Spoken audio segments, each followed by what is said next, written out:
ಸುಡುತ್ತಿದ್ದಾವೆ. ಅದಕ್ಕೆ ಶಿವ ಕುಂಬಾರಗುಂಡಯ್ಯನ ಮನೆ, ಕುರುಬರ ವೀರಪ್ಪನ ಮನೆ, ಅಡಪದ ಅಂಪಣ್ಣನ ಮನೆ, ಬಡವಾಳ ಮಾಚಿ ತಂದೆಯ ಮನೆ. ನೋಡಿ, ಮಾಚಿ ದೇವರು ಅಂದರೆ ಇವತ್ತಷ್ಟು ವಚನಗಳ ಸಂಗ್ರಹ ಇದೆ ನಮ್ಮಲ್ಲಿ. ನಮ್ಮ ಕರ್ನಾಟಕದಲ್ಲಿ ಯಾಕೋ ನಾರ್ಮಲ್ ಮಾಡ್ಬಿಡೋಣ. ವಚನಗಳ ಸಂರಕ್ಷಣೆ ಮಾಡಿದವರು ವೀರ ಮಡಿವಾಳ ಮಾಚಿದೇವರು.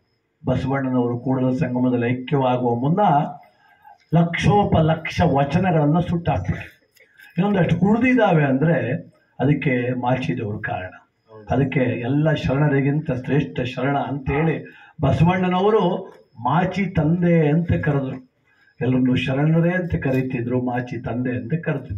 ಅಂತ ವೀರ ಮಡಿವಾಳ ಮಾಚಿ ದೇವರ ಸ್ಮರಣೆಯನ್ನು ಮಾಡ್ತಾ ನಮ್ಮ ನಾರ್ತ್ ಸೆಟ್ರು ಇಡೀ ಗ್ರಾಮಕ್ಕೆ ಉತ್ತಮ ಜೀವನವನ್ನು ನಡೆಸಿ ಬಾಳಿ ಬದುಕಿದವರು, ಪ್ರೀತಿ ಉಳ್ಳವರು, ಕರುಣೆ ಉಳ್ಳವರಾಗಿದ್ದವರು. ಇವತ್ತು ಆ ಮನೆ ಚಂದವಾಗಿದೆ, ಸಂತೋಷವಾಗಿದೆ ಅಂದರೆ ಆ ಹಿರಿಯ ಜೀವಗಳೇ ಕಾರಣ. ಇವತ್ತು ನಾವೆಲ್ಲ ಏನೋ ಕಷ್ಟ ಕಷ್ಟ ಅಂತೀವಲ್ಲ, ಅವ್ರು ಕೇಳಬೇಕು. ಹಿರೀಕರು 80-89 ವರ್ಷದವ್ರು ಕೇಳಿದ್ರೆ ನಿಜವಾದ ಕಷ್ಟ ಏನು ಅಂತ ಹೇಳ್ತಾರೆ. ನಮಗೇನು ಸಮಸ್ಯೆ, 70,000 ಮೊಬೈಲ್ ಇಲ್ಲ, ಮನೆ ಮುಂದೆ ಕಾರ್ ಇಲ್ಲ, ಬಿಲ್ಡಿಂಗ್ ಇಲ್ಲ ಅಂತ. ನಿಜವಾದ ಅವ್ರ ಸಮಸ್ಯೆ ಇತ್ತು, ಮಕ್ಕಳಿಗೆ ಅನ್ನಿಲ್ಲ, ಊಟಗಳಿಗೆ ಬಟ್ಟೆ ಇಲ್ಲ ಅಂತ. ನಿಜವಾದ ನೋವು ಪಟ್ಟಿರೋರು ಅವರು. ನಾವು ಅನ್ಕೊಂಡ್ಬಿಟ್ಟಿವೇನೋ ದೊಡ್ಡ ಕಷ್ಟ ಪಡ್ತಾವ ನಾವೆಲ್ಲ ಅಂತ. ಯಾವತ್ತು ಕೊಟ್ಟ ಶ್ರೀ ಕೊಟ್ಟ ಕಾಲಕ್ಕೆ ಮೆರೆಯಬೇಡ, ಮೆರೆಯುತ್ತ ದೈವವು ಮರೆಯಬೇಡ. ದುಗ್ನಳ್ಳಿ ಮಾದಪ್ಪನ ದೇವಸ್ಥಾನದ ಜಾತ್ರೆ ನಡೀತದೆ, ಶ್ರೀಕಂಡು ನೋಡುದಿಲ್ಲ ದೇವಸ್ಥಾನ.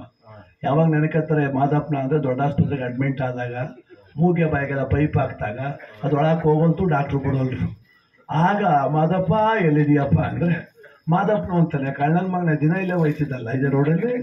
ಒಂದಿನ ಸ್ಕೂಟ್ರ್ ನಿಲ್ಲಿಸಲಿಲ್ಲ, ಒಂದಿನ ಅಡ್ಡು ಬೀಳಲಿಲ್ಲ. ಈಗ ಆಸ್ಪತ್ರೆ ಬೆಡ್ ಮೇಲೆ ಮನೆ ಕಡೆ ಮಾದಪ್ಪ ಎಲ್ಲಿದ್ದೀಯ ಅಂತೀಯಲ್ಲಪ್ಪ. ನಾನು ಇಲ್ಲೇ ಅವನಿಗೆ ಪಕ್ಕದಲ್ಲಿ ಡಾಕ್ಟ್ರು ನರ್ಸಮ್ಮ ಅವ್ರು ಅದನ್ನ ನೋಡ್ಕೊಬಪ್ಪ ಅಂತ. ನಾವು ಅದಕ್ಕೆ ಸಂಕಟ ಬಂದಾಗಲ್ಲ ದೇವ್ರ ನೆನ್ಕೊಳ್ಳೋದು, ಸಂತೋಷ ಇದ್ದಾಗ. ನೀನು ಕೊಟ್ಟ ಭಾಗ್ಯ ಅಂದರೆ ಮಾತ್ರ ಜೀವನ. ಇದು ಭಗವಂತ ಕೊಟ್ಟ ಭಾಗ್ಯ. ಇವತ್ತೇನೋ ನಾರ್ತ್ ಸೆಟ್ರು ಪುಣ್ಯ ಮಾಡಿದ್ರು ಇಷ್ಟೆಲ್ಲ ಕಾರ್ಯಕ್ರಮ ನಡೀತದೆ. ಅದೇ ಕರೋನಾ ಬಂದಿತ್ತಲ್ಲ, ಕೋಟಿ ಕೋಟಿ ಹಣ ಇಟ್ಟವರು ಕೂತ್ಗೆ ಒಂದು ಹೂನಾರಿಲ್ದಂಗೆ ಹೊಂಟೋಗ್ಬಿಟ್ಟವ್ರೆ. ಬಾಯಿ ಬಡ್ಕೋರು ಇಲ್ಲ, ಕೊಳ್ಳಿ ಇಡೋರಿಲ್ಲ, ಅನ್ಕಡಿ ಹಿಡಿಗೆ ಮಾಗಿಲ್ಲ. ಅದಕ್ಕೆ ದುಃಖ ಎಷ್ಟಿದ್ರೂ ದೂರದಲ್ಲಿ ನಿಂತ್ಕೊಂಡು ಬಾಯಿ ಬಡ್ಕೊಳ್ಳೋಂಥ ಸ್ಥಿತಿ ಬಂದ್ಬಿಡ್ತು. ಅದಕ್ಕೆ ಮನುಷ್ಯನಿಗೆ ಬರೋ ಯೋಗದಲ್ಲಿ ಸಂಸ್ಕಾರ ಯೋಗ ಬಹಳ ಮುಖ್ಯ. ಒಳ್ಳೆಯ ಕುಟುಂಬ. ಇವತ್ತು ಪರಮಾತ್ಮನ ಪಾದವನ್ನು ನಾಚಿಸಿಟ್ಟು ಸೇರುವಂಥ ಸಂದರ್ಭದಲ್ಲಿ ಭಗವಂತನ ಕಥಾಮೃತವನ್ನು ಕುಮಾರಸ್ವಾಮಿಯವರು ಮುಂದುವರಿಸ್ತಾರೆ. ಆ ದಯಾಗಣನನ್ನ ಭಕ್ತಿಯಲ್ಲಿ ಬೇಡೋಣ.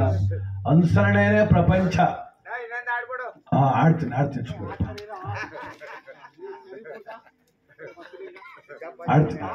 ಆಯ್ತು. ಕತೆ ಮಾಡಿಸ್ಬೇಕು, ಕತೆ ನಡೀಬೇಕು, ಕಲಾವಿದರು ಬಂದಿದ್ದಾರೆ.